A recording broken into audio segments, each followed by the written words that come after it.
పెద్దలు, ట్రైనర్ ఎక్కువ శ్రేణులారా, ఎక్కువ ప్రియులారా, ఇవాళ సిపిఎం డెమోక్రసీ పార్టీలో ఒక మహానాయకుడిని స్మరించుకోవడానికి ఈ సభ ప్రత్యేకంగా జరుగుతూ ఉన్నది.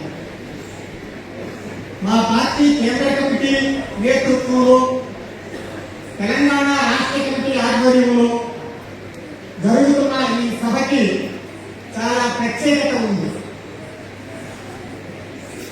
ఆ మహానాయకుడైనటువంటి కామ్రేడ్ రాయల సుభాష్ చంద్రబోస్ అలియాస్ రవణ విప్లవోద్యమంలో ఒక విశిష్ట స్థానాన్ని పొందారు. భారత విప్లవోద్యమంలో ప్రశస్తి కలిగినటువంటి గోదావరి ప్రతిఘటనోద్యమంలో అత్యంత కీలక పాత్ర పోషించినటువంటి నేపథ్య చరిత్ర కామ్రేడ్ రాయల సుభాష్ చంద్రబోస్ గారికి. ఆయన స్మరించుకోవడానికి కేంద్ర కమిటీ దర్శకత్వంలో ఇవాళ తెలంగాణ రాష్ట్ర కమిటీ సభను ప్రత్యేకంగా నిర్వహిస్తూ ఉన్నది. దురదృష్టవశాత్తు ఈ సభ జరగడానికి ముందే ఈ సభ సంస్కరణకు సంబంధించిన ఒక ప్రాసంగికత మీద చర్చనీయాంశం చేయబడి వివాదాస్పదంగా ప్రజల్లో పబ్లిక్ లో మారిన పరిస్థితి.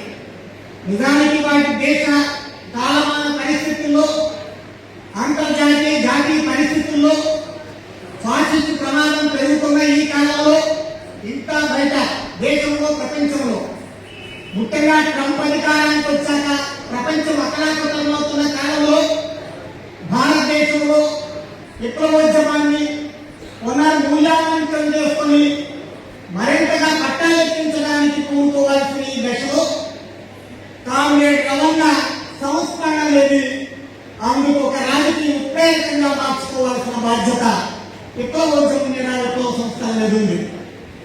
ఆ బాధ్యత నిర్వహించాల్సిన ఈ సమయంలో ఆ చారిత్రక రాజకీయ కర్తవ్యాలను నిర్వహించడానికి సభను జరపాల్సిన సమయంలో అనవసరంగా అవాంఛనీయంగా జరిగిన చర్చకు కూడా కౌంటర్ చేయక తప్పని పరిస్థితి మా పార్టీకి కల్పించింది మార్క్స్లైన్ పార్టీ. ఆ మార్క్స్లైన్ పార్టీ కల్పించినటువంటి ఆ ప్రతిబంధక పరిస్థితిని కూడా వివరించకుండా, వాస్తవాలేంటో చెప్పకుండా వెళ్ళలేని పరిస్థితి మాకు ఇవాళ ఏర్పడింది. నేను ఈ సభను పెట్టాలనుకున్నప్పుడు అలాంటి పరిస్థితి మాకు ఎదురు కాకపోయినా అది కూడా ఒక అంతర్భాగమైంది. మా సభ ఇచ్చే సందేశంలో వివరించాల్సిన అవసరం ఇవాళ మాకు ఏర్పడింది. ఒక మేకపిల్లని కుక్కపిల్లగా మార్చిన తర్వాత గొడ్డాలతోని కాదు, ఇది కుక్కపిల్ల కాదు మేకపిల్లని నిరూపించుకోవాల్సిన పరిస్థితిలో ఈ సభ జరుగుతుంది. సత్యం చెట్లు ధరించకుండే అసత్యం ఆడుకున్నారు, భూప్రదక్షిణంతా చేసి వచ్చింది. ఇప్పుడు ఆ సత్యం చెట్లు ధరించి ఇది అని నిజం చెప్పుకోవాల్సిన పరిస్థితిలో మేము ఉన్నాం. చాలా దురదృష్టవశాత్తు మంచి ఏంటో చెడేంటో విశిక్షణలు కూడా ఆలోచించడానికి కూడా అవకాశం ఇవ్వకుండా వాస్తవాన్ని అవాస్తవంగా, అవాస్తవాన్ని వాస్తవంగా తలకిందులు చేసి కాకిని గడ్డని కాకిగా మార్చి అసత్య ప్రచారం చేసిన కాలంలో కామ్రేడ్ రవణ లెగసీ ఏంటో, కామ్రేడ్ రవణ యొక్క రాజకీయ విధానం ఏంటో కూడా మరొకసారి వివరించాల్సిన అవసరం ఏర్పడింది. ఎవరో రవణకి నిజమైన వారసులు, రవణ రాజకీయ విధానాన్ని తీసుకెళ్లేది ఏ పార్టీ కాదు అనేది వివరించాల్సిన అవసరం కూడా ఏర్పడింది. రవణ ఎవరు పేటెంట్ హక్కు కాదు. రవణ ఏ ఒక్కరి రాజకీయ సొత్తు కాదు. మొత్తం విప్లవోద్యమ సమిష్టి ఆస్తి. పెళ్లి గ్రౌండ్లో రవణకి మొట్టమొదట సంస్మరణ సభ జరిగినప్పుడు కామ్రేడ్ బాబారావు గారు ఉపన్యాసంలో వచ్చి మాట్లాడారు. ఆయన మాట్లాడినప్పుడు చెప్పారు, మా మావోయిస్టు పార్టీ విప్లవాన్ని తీసుకొచ్చే పార్టీ కానీ మా మావోయిస్టు పార్టీ మాత్రమే తీసుకొస్తుందని నేను చెప్పడం లేదు. రెండవది ఏంటంటే కామ్రేడ్ రాయల సుభాష్ చంద్రబోస్ ప్రాతినిధ్యం వహించిన డెమోక్రసీ పార్టీ కూడా విప్లవంలో భాగమే మేము భావిస్తున్నాం. కామ్రేడ్ రవణ మా అందరి మనిషి అని మేము భావిస్తున్నాం. ఆ రోజున పెళ్లి గ్రౌండ్లో తొమ్మిది గొడవలు మాట్లాడారు గృహాన్ని తెలియజేస్తారు. అవును, స్థూలంగా సూక్ష్మంగా రెండు పదాలు ఉంటాయి. మైక్రో లెవెల్, మ్యాక్రో లెవెల్ అంటారు ఇంగ్లీష్ లో. సూక్ష్మంగా కామ్రేడ్ రాయల సుభాష్ చంద్రబోస్ ఏ పార్టీలో ఉండి మరణించాడో ఆ పార్టీకి చెందినవాడు అవుతాడు. స్థూలంగా అంటే మ్యాక్రో లెవెల్లోకి వస్తే ఎవరు భారతత్వాన్ని ముందుకు తీసుకెళ్తున్నారో సాయుధ పందాలు ఆ అన్ని విప్లవ సంస్థల యొక్క మనిషి అవుతాడు కామ్రేడ్ రవణ స్థూలంగా.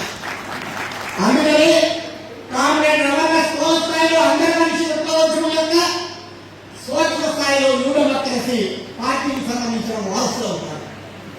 అయినా రవణ మరణించిన తర్వాత 6 సంవత్సరాలకి బయటకు వెళ్ళిపోయిన వాళ్ళు దాన్ని రవణ యొక్క స్మారక సభలు కుదిరితే అది తప్పు కాదు. అది న్యాయమైంది, ధర్మబద్ధమైంది. 40-50 ఏళ్ళు కలిసి పనిచేసినప్పుడు తప్పనిసరిగా మా బాధ్యత ఉంది. మేము కూడా సంస్కరిస్తాం వేరు, మేము సంస్కరిస్తాం వేరు, మేమే సంస్కరిస్తాం వేరు, నీవు సంస్కరించకూడదనేది వేరు. 4 నార్వా, ఈథియోప, దొంగలూరు, సీతాకోట చిరుకని 4 పరిణామాలు ఉంటాయి దశలో. అలాగే మేము కూడా అంటే మేము జరుపుతాం సంవత్సరం సభలు జరుపుకోండి, మేము జరుపుతాం కాస్త నొక్కి చెప్పడం జరుపుకోండి, మేమే జరుపుతాం. అది పేటెంట్ తీసుకోవడానికి ముందు దశ. మనెవరు జరుపుకోరు. పైగా ఏ పార్టీ కేంద్ర కమిటీ నాయకుడిగా మరణించాడో, ఏ పార్టీ రాష్ట్ర కార్యదర్శిగా మరణించాడో ఆ పార్టీ జరుపుకునే హక్కు లేదన్నారే. ఇది ఏమి న్యాయం? ఏ నైతిక విలువల ప్రకారం మాట్లాడుతుంది? ఏ నిర్మాణ విలువలు, ఏ రాజకీయ విలువలు, ఏ సంస్థానిక విలువలు? ఈ 4 రాజకీయ విలువలు, నైతిక విలువలు, నిర్మాణ విలువలు, సంస్థానిక విలువలు, ఈ 4 విలువలు ప్రకారం దేనికైనా వర్తిస్తుందా? రమ్మండి, భారత విప్లవ దేశంలో ఎక్కడైనా విప్లవ మేధావులు విడిచకున్నానండి, ఆ మాట మాట్లాడే హక్కు ఉందా? మనం మాట్లాడగలుగుతున్నాం. సాహసం కాదు, దుస్సాహసం. ఎందుకో ఎక్కడో న్యూడెమోక్రసీ పార్టీ తన నాయకుడిని తాను సంస్కరించుకోవడానికి సభలు పెడితే మీకు హక్కు లేదని మాట్లాడటం అంటే ఏంటి అసలు? ఆలోచన దాన్ని ఎక్కడికి వెళ్తుందని. ఇవి రాజకీయాలు, విప్లవ రాజకీయాలు, విప్లవోద్యమాల్లో ఈ బోధనలు ఇలాగే వెళ్తే ఎక్కడికి వెళ్తారు? ఇది విప్లవాభిమానులు, విప్లవ ప్రియులందరూ ఆలోచించాల్సినటువంటి విషయం. పైగా కాంగ్రెస్ రవణ సంస్థాన సభలు ఎప్పుడు పెట్టారు? ఇప్పుడే పెట్టారు. రవణ తెలుగు గ్రామంలో ఏ పార్టీ నిర్వహించింది? 2016లో పిండిపోలో ఏ పార్టీ నిర్వహించింది? కాబట్టి రవణకి భారీ ఎత్తున మాస్టర్ పార్టీయా, న్యూడెమోక్రసీ పార్టీ? 2017 జనవరిలో పార్టీ సభ్యత్వ సంవత్సరాన్ని రవణ స్మారక సభ్యత్వ పునరుద్ధరణ కార్యక్రమంగా మెంబర్షిప్ రెన్యువల్ ఇయర్గా ప్రకటించింది ఎవరు? మాస్టర్ పార్టీ సెంట్రల్ న్యూడెమోక్రసీ పార్టీయా? మీకు తెలియరాయి. రవణని ఎవరు ప్రారంభించారు? మీరు తీరిన తర్వాత మీరు నిర్వహించారు సభ. మంచిది, సంతోషం. అయితే సభలు ఎప్పుడు ఒకేలాగా జరగవు. ఈ సంవత్సరం ఇక్కడ ఎలా పెట్టామో వచ్చే సంవత్సరం మేము ఇంతే స్థాయిలో జరుపుతామని చెప్పలేదు. కానీ ద్వారా మరణించినప్పుడు మొదటి సంవత్సరం భారీగా జరుగుతాయి. ప్రతి సంవత్సరం అలా జరుగుతాయా?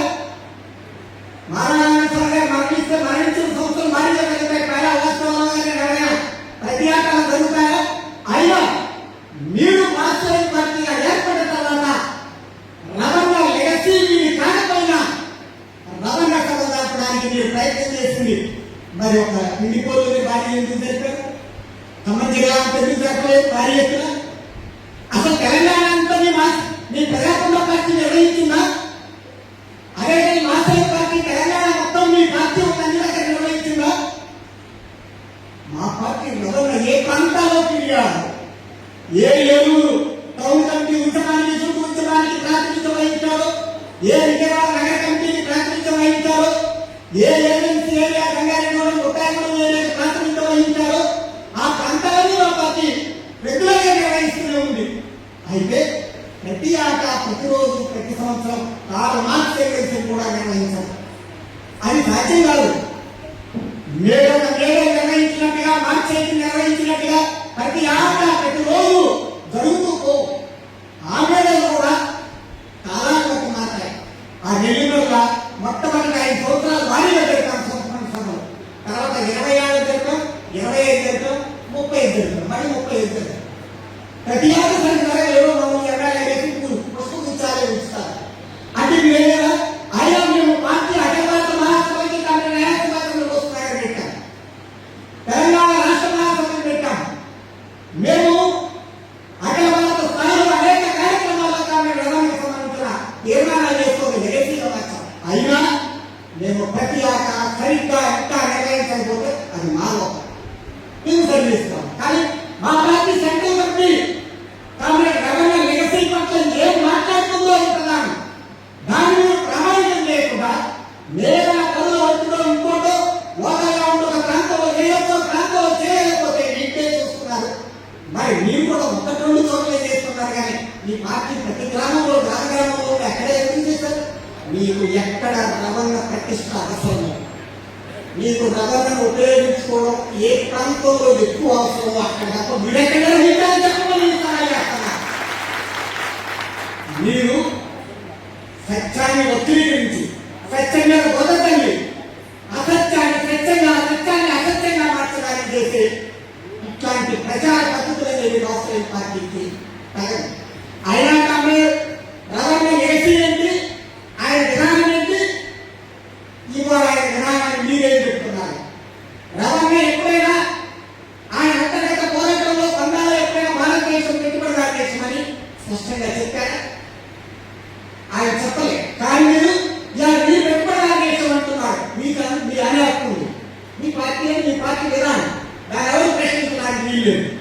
మీ విధానానికి ఇవాళ మీ కాలం తీసుకొచ్చి ఆయన చెప్పులో పెట్టడానికి ప్రయత్నం చేస్తారు. ఆయనకి మీరు ఎవరిని ఆయన పెట్టుబడిదారు దేశం అన్నారని ఆయన డాక్యుమెంట్ ఉన్నాయి. ఆయన రాష్ట్రీయ అంతర్గతంగా ఎక్కడ ఎడిచిపెట్టలేదు. అదేవిధంగా భారతదేశానికి స్వాతంత్రం వచ్చిందని మీరు ఇప్పుడు అంటున్నారు. అది మీ హక్కు. కానీ కాంగ్రెస్ రవాణా ఎప్పుడైనా పార్టీ అంతర్గత సభలో కూడా పార్టీలో భారతదేశానికి స్వాతంత్రం వచ్చిందని చెప్పారు. మీరు ఆయన చెప్పండి ఆయన చెప్తున్నారు.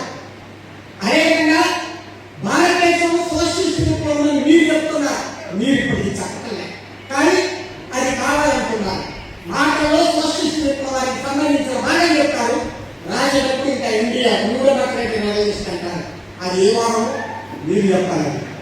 కానీ రవాణా ఇది న్యూడెమోక్రటిక్ మార్గ, న్యూడెమోక్రటిక్ దేశ కాదు, సోషలిస్ట్ దేశం ఎక్కడ చెప్పారు.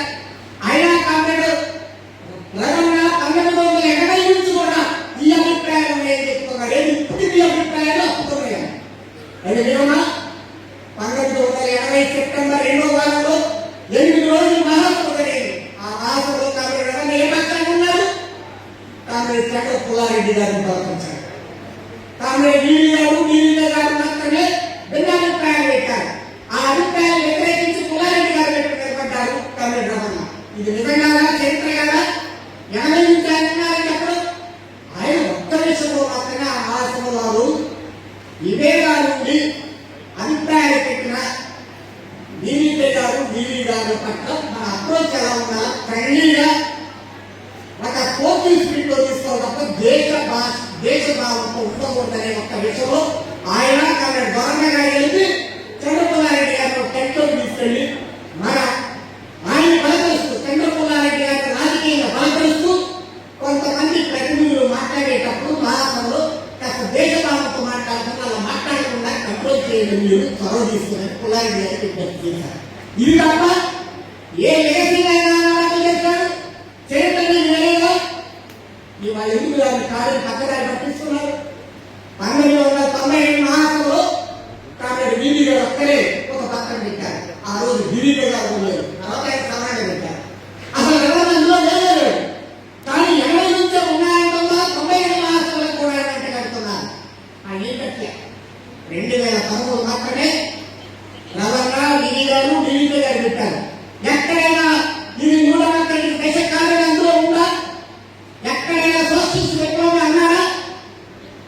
ఆరాధన కూడా వేయండి, అది అంతర్గత విషయాలు. అయినా ఇవాళ 80 నుంచి మావాడే ఆయన ఆశయాలు 20 నుంచి కొనసాగుతునే దాన్ని కొనసాగితే ఆయన సమైక్యతావాది పార్టీ ఐక్యత కోసం నిర్మాణాల కోసం మాట్లాడేవాళ్ళు ఎప్పుడు చీలికని కోరుకోలేదు. ఇవాళ మిమ్మల్ని చీలికవాదులంటే చాలా బాధపడిపోతున్నారు, చాలా కోపం వస్తుంది. అది ధర్మాగ్రహం కాదు, అధర్మాగ్రహం, అన్యాయాగ్రహం. ఎందుకు మిమ్మల్ని ఏమని పిలవాలో చెప్పండి. మీరేమన్నారు? 2022 సంవత్సరం ఫిబ్రవరి 16-17 తేదీలో పీసీ సమావేశం పార్టీ రాష్ట్ర కమిటీ జరిగితే మొదటి రోజు మీరు మాట్లాడారు. ఆ రాత్రి కూడా కొన్ని సబ్ కమిటీ సమావేశం ఏకగ్రీవ నిర్ణయాలు జరిగాయి. రెండో రోజు మధ్యాహ్నం దాకా జరిగాయి. లంచ్ అవర్ తర్వాత ఆకస్మికంగా డివిజే గారు మేము ఈ పార్టీలో ఉందో వెళ్ళిపోవాలని నిర్ణయించుకున్నామని చెప్పారు. ఇది ఎక్కడ పద్ధతో ఎక్కడ విధానమో లేదు. ఎవరైనా ఎక్కువ ఉద్యమం సమైక్యంగా ఉండి ఉద్యమం ముందుకు తీసుకెళ్లాల్సిన సమయంలో అంతర్గత విభేదాలు ఉంటే అంతర్గతంగా నిర్మాణాలు పరిష్కారం చేసుకునే అవకాశం ఉండగా పైగా త్వరలో మహాసభ షెడ్యూల్ విడుదలవుతున్న సమయంలో తమ అభిప్రాయం ఉంటే ఆ మహాసభలో మాట్లాడుకోవడానికి ప్రజాస్వామ్యబద్ధంగా పుష్కలంగా అవకాశాలు ఉన్న సమయంలో ఆకస్మికంగా 1.5 రోజులు అయిన తర్వాత లంచ్ అయిన తర్వాత ఇలా మాట్లాడారు. నేను చీలిపోతున్నాను, నేను చేర్చలేదు. నేను ఇందులో ఉండి గొడవ పడకుండా మా అంతలో నేను వేరే పార్టీ పెట్టుకోదలుచుకున్నాను. చీలిపోవడాన్ని చీలికవాదం అంటారు, చీల్చిపోతే విచ్చనకరవాదం అంటారు. మిమ్మల్ని విచ్చనకరవాదులను మేము రాసాము కరపత్రాల్లో సభలో. ఎక్కడ మనకు తెలుసో తెలియదో కింది గ్రామ స్థాయి కార్యకర్తలు మాట్లాడి మాట్లాడలే. మా పార్టీ తెలంగాణ రాష్ట్ర కమిటీ కానీ కేంద్ర కమిటీ ఎక్కడైనా మిమ్మల్ని విచ్ఛిన్నతులు అంటున్నామా, చీలికవాదులు అంటున్నామా? చీలితే చీలికవాదం అంటారు, చీల్చితే విచ్చనకరవాదం అంటారు. ఈ మాటని లేదా చీలిక న్యాయబద్ధమైంది, చారిత్రకంగా అవసరమైందంటే ధైర్యంగా మీరు చీలికవాదులు అంటే మా చీలికవాదం విప్లవకరవాదం మీరు బలపరుచుకొని సమర్పించుకొని మాట్లాడండి. 1963లో సిపిఐ పార్టీలో నుంచి తెనాలిలో 32 మంది నేషనల్ కమిటీ సభ్యులు సమావేశమై ఇది పార్టీ చీలిక అనివార్యమైన అవసరం సిపిఐ నుంచి సిపిఎం అని చెప్పింది చారిత్రకంగా. వాళ్ళు మీరు చీలికవాదులు చీలిపోయారని సిపిఐ గాంధీ పార్టీ వాదిస్తే చీలిక విప్లవకరమైనదని మేము భావిస్తున్నామని బలపరుచుకున్నారు. మీరు ఎందుకు బలపరుచుకోలేకపోతున్నారు? ఆ సమర్పించుకున్న ధైర్యం మీకెందుకు లేదు?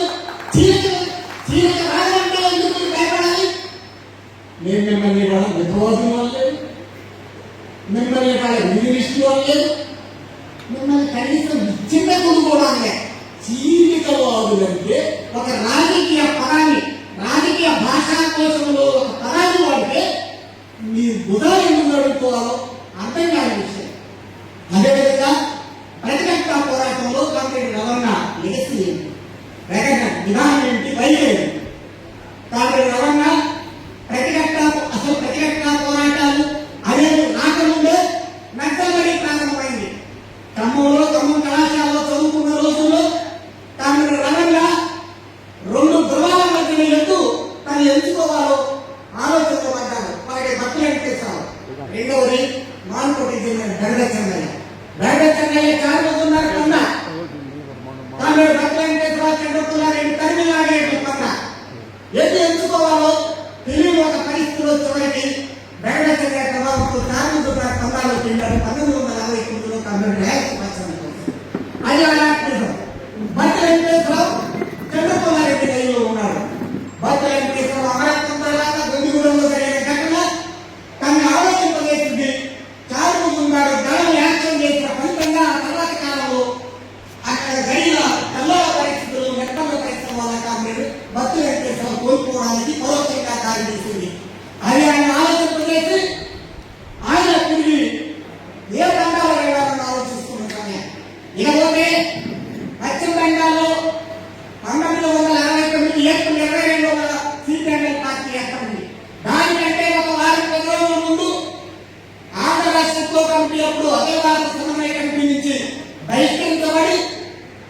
తిరువురు దగ్గర ఎసరగడ్డ దగ్గర అక్కడలో నిమ్మ తోటలో 3 రోజులు తమ ప్లేనం జరుపుతున్న ఆ ప్లేనంలో సాయుధ పోరాటాన్ని నిర్వహించాలా.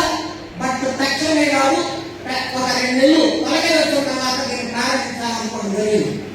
కార్యక్రమం ఏమైనా సాయుధ పోరాటం చేయాలనే అభిప్రాయంతో చంద్ర పుల్లారెడ్డి నాయకత్వంలో దళాలు అడవిలోకి వెళ్ళినప్పటికీ సాయుధ పోరాటం చేయగలిగిన భౌతిక పరిస్థితి లేదన్నప్పుడు ప్రతిఘటన పోరాటం అనే పరిస్థితి, ప్రతిఘటన పోరాటం తక్షణమైందని ఆలోచన వచ్చింది. ఆ ప్రతిఘటన పోరాటం రవణ ఆదరణ పొందింది.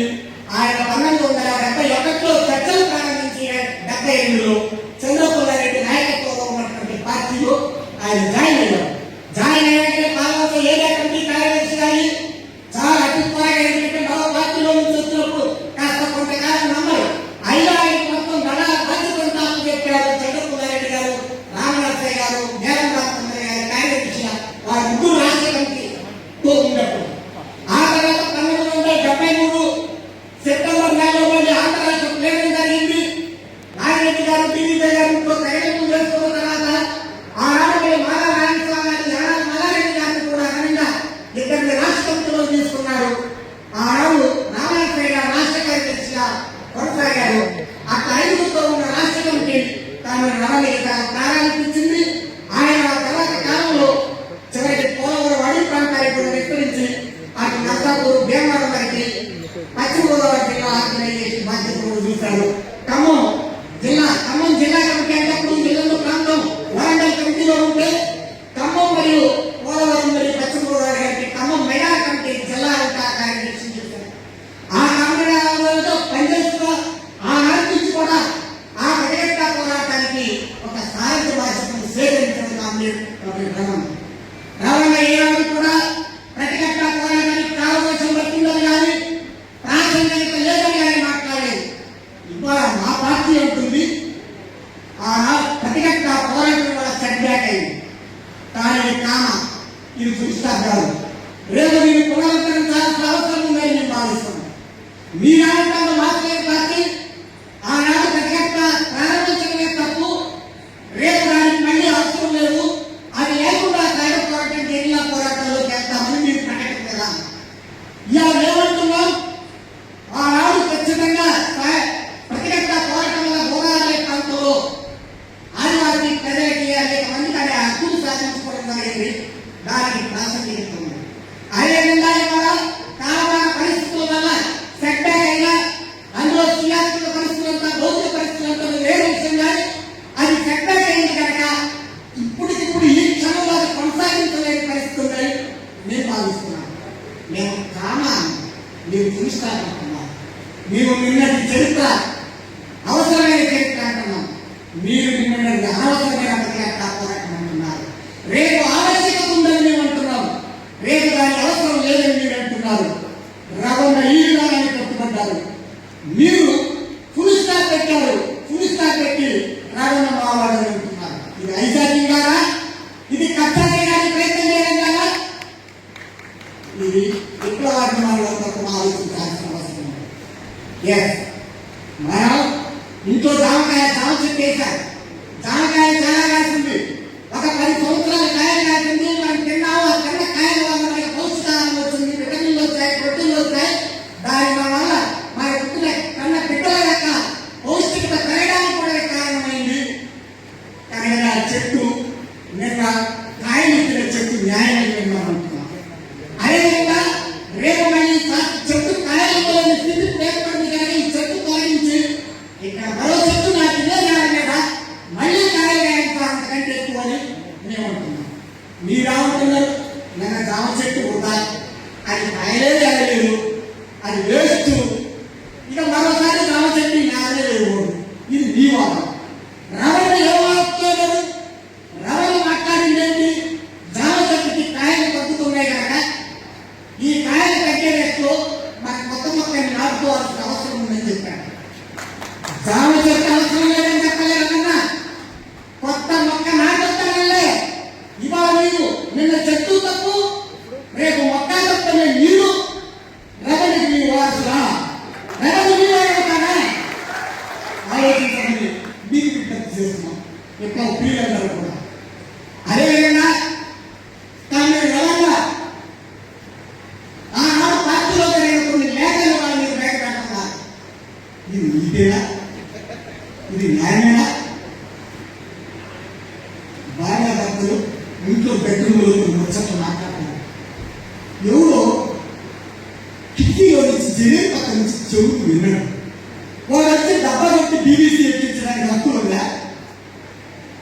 మా విషయాలు ఈ పార్టీలో మీ అంతర్గత విషయాలు మీ నిర్మాణాలు మాట్లాడుకుంటారు, మా పార్టీలో మీరు మాట్లాడుకుంటారు. వీటిని మాట్లాడే నాయకత్వ హక్కు మీకు ఎక్కడుంది?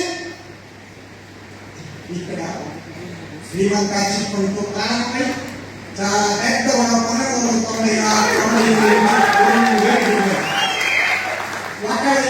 ఒకరి పెళ్లివేసుకొని ఎదుర్కొని తప్పులు ఒప్పులు మొత్తం పుట్టిన చరిత్ర అంతా కూడా రికార్డులో ఉంది.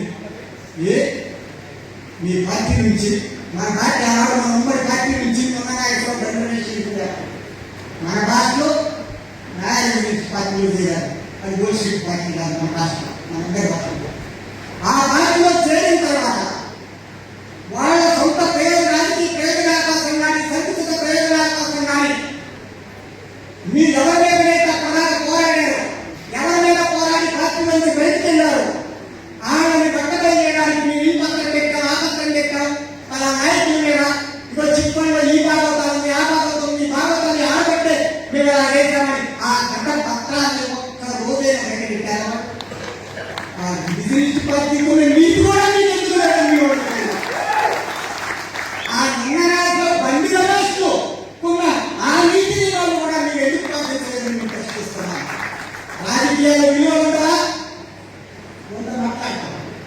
మాట్లాడుకుంటాం. ఆయా క్షణాల్లో ఆయా దశల్లో ఆయా స్థితి గతుల్లో వచ్చే మార్పులు వాటన్నింటిలో నిర్మాణాల్లో పార్టీలో రాజకీయాల్లో వచ్చే మార్పులు మీద మాట్లాడుకుంటాం. మీరు మాట్లాడే అధ్యక్షుడు అయినా ఎప్పుడో మాట్లాడిన అభిప్రాయాల్లో వచ్చి ప్రామాణికం చేస్తున్నారే. అసలు ఇప్పటి అభిప్రాయాలు ఏంటి? వీటి మీద మీరేమైనా ఆలోచించారా? ఇవి అన్నీ కూడా అభ్యంతరకరమైనవి, అవాయితమైనవి, అగైనమైనవి, అగేయమైనవి, అరాజకీయమైనవి, అరాజకీయమైనవి కూడా.